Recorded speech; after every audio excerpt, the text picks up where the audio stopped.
ایک دن آئے گا جہاں تیرا وجود مٹی میں گم ہو جائے گا اور تیرے چاہنے والے تیرا نام بھی آہستہ آہستہ بھول جائیں گے۔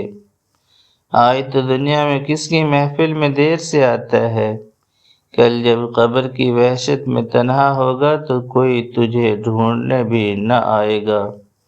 جس دن تیری روح تیرے بدن سے نکلے گی اس دن دنیا بھر کی محنت، خواب، محبتیں سب بیکار ہو جائیں گی، بس اعمال رہ جائیں گے یا حسرتیں۔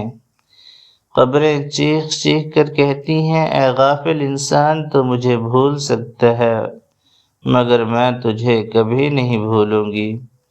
ہم جن مسکراہٹوں کے لیے گناہ کرتے ہیں وہیں لوگ ہمیں قبر میں چھوڑ کر واپس ہنسنے لگیں گے۔ زندگی بھر جو مال تیرے ہاتھوں میں تھا، مرتے ہی وہ دوسروں کے جھگڑوں کا سبب بنے گا اور تو خود کفن میں لپٹا بے بس پڑا ہوگا۔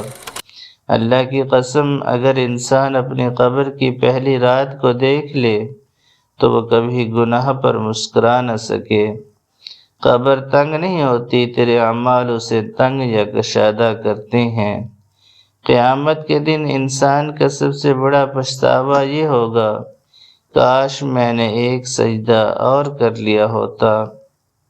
مرنے کے بعد تیری آنکھیں بند ہو جائیں گی مگر تیری زندگی کے سارے اعمال کھل کر سامنے آ جائیں گے، بغیر کسی پردے کے۔